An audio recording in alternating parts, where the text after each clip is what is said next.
Good morning, everybody, or afternoon or evening, whenever you're watching this. Today, we're going to continue on with our integer operations lessons and our reviews. And today, we're going to put two operations together because their rules are exactly the same. So today, we're going to be multiplying and dividing integers.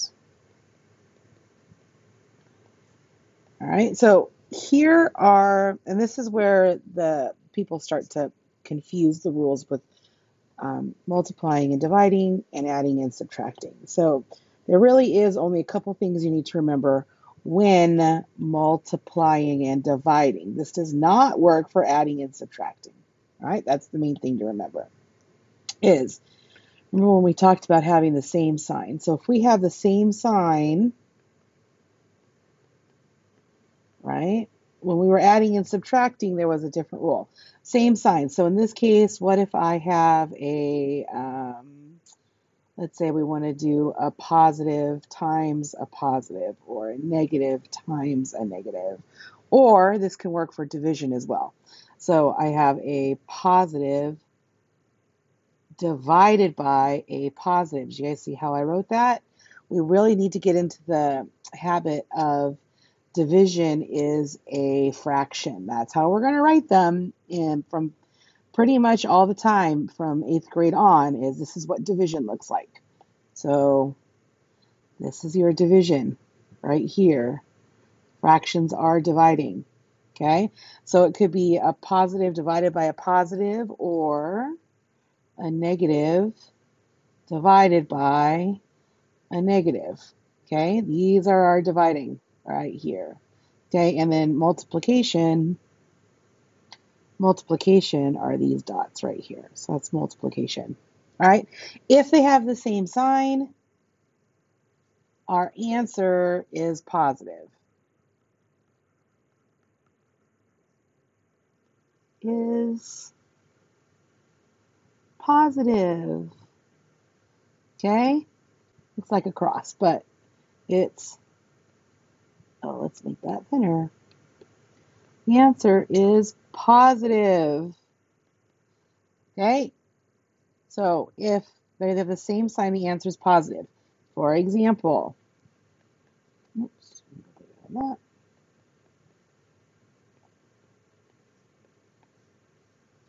if I have -3 times -4, they have the same sign, then it's going to be a positive, and then we just have to multiply together 3 times 4, which is 12, positive 12.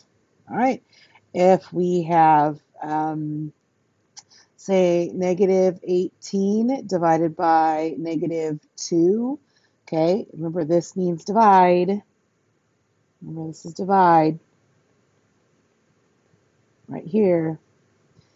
You may be used to seeing it this way, -18 divided by -2.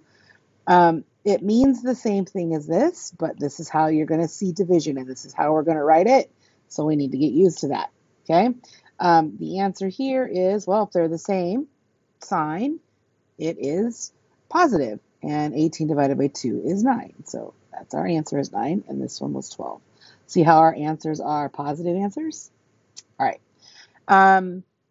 Then, if they have different signs, let's change our color up here.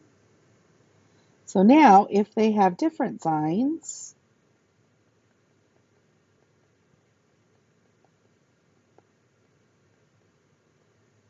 and we're multiplying and dividing, so let's say we have a negative times a positive, or positive times a negative. I mean, it doesn't matter what order it's in.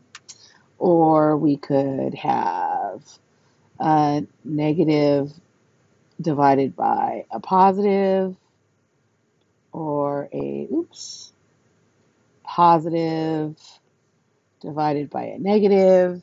Oops, let's change that color. Okay. If they have different signs, one's positive and one's negative, then our answer is negative. Okay, so our answer is negative. Our example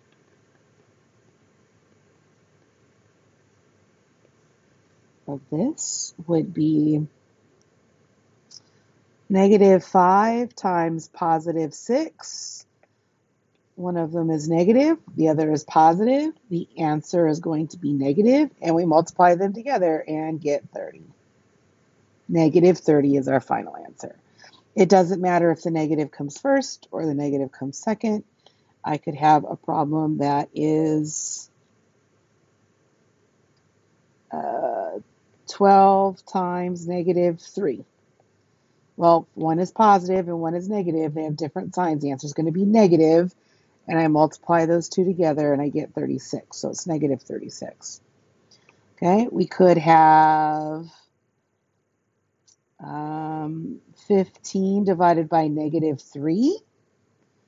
One is positive, one is negative, so the answer is going to be negative. Remember, this is 15 divided by 3, which is 3, or 5, sorry. So the answer here is -5, like that. Okay, doesn't matter where the negative sign is. It could be -8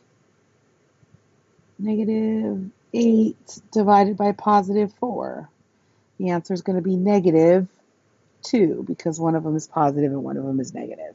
That is it for multiplying and dividing integers.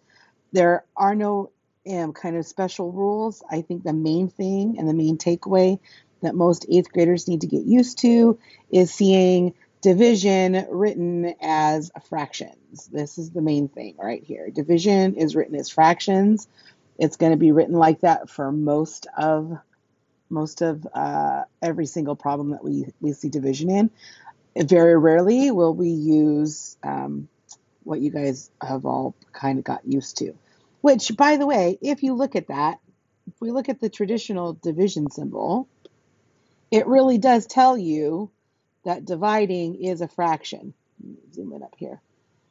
Here's our traditional division symbol. That is a fraction. Here is your fraction bar. Here's your numerator. Here's your numerator. There's your denominator. There you go. There you go. This is division.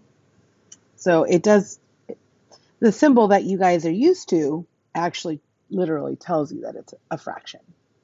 All right, I hope this helps. All right, we're going to get to the problems. Good luck. I know you guys can do it, and have a great day.